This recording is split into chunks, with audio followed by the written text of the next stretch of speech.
रोहिणी चंद्रसेन व्रत की विधि तथा महिमा। महाराज युधिष्ठिर ने पूछा, भगवान, जिस व्रत का अनुष्ठान करने से मनुष्य प्रत्येक जन्म में दीर्घायु, निरोगता, कुलीनता और अभ्युदय से युक्त हो राजा के कुल में जन्म पाता है, उस व्रत का सम्यक प्रकार से वर्णन कीजिए।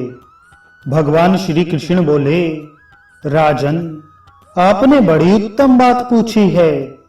अब मैं अक्षय स्वर्ग प्राप्ति कारक परम गोपनीय रोहिणी चंद्रसेन नामक व्रत का वर्णन कर रहा हूं। इसमें चंद्रमा के नामों से भगवान नारायण की प्रतिमा का पूजन करना चाहिए।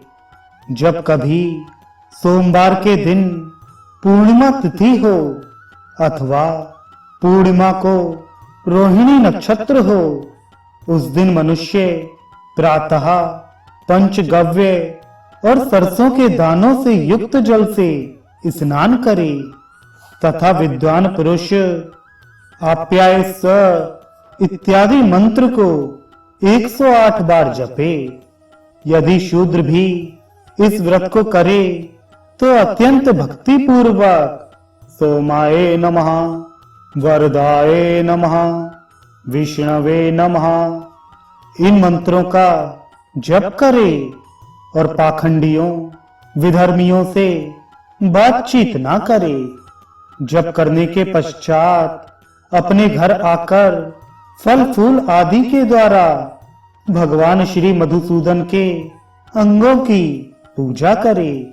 साथ ही चंद्रमा के नामों का उच्चारण करता रहे।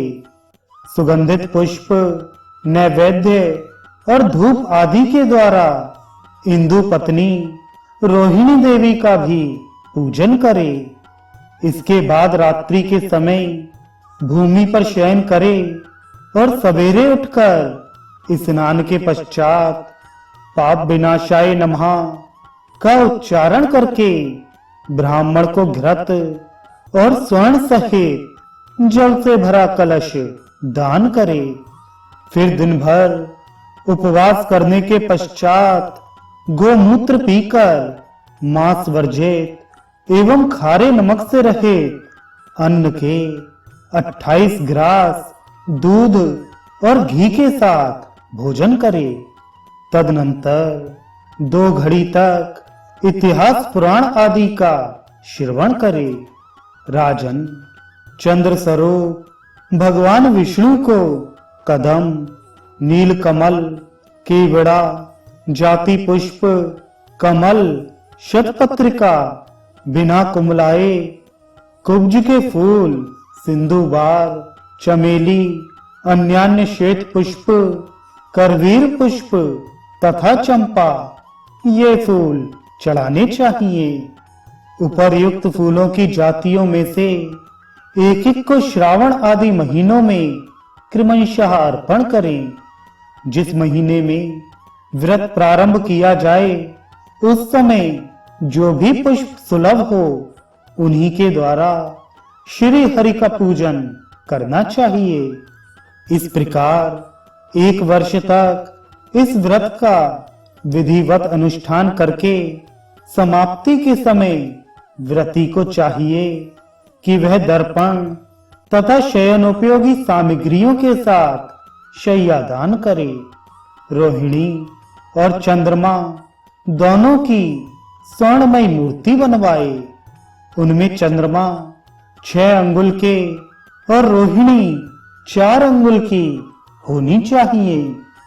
8 मोतियों से युक्त तथा 2 श्वेत वस्त्रों से आच्छादित उन प्रतिमाओं को अक्षत से भरे हुए कांसे के पात्र में रखकर दुग्धपूर्ण कलश के ऊपर स्थापित कर दे तथा पूर्वाहन के समय अगहनी चावल, ईख और फल के साथ उसे मंत्रोच्चारण पूर्वक दान कर दे। फिर जिसका थूथन स्वर्ण से और खुर चांदी से मढ़े गए हों, ऐसी वस्त्र और दोहिनी के साथ दूध देने वाली श्वेत रंग की गौ तथा सुंदर शंख प्रस्तुत करे।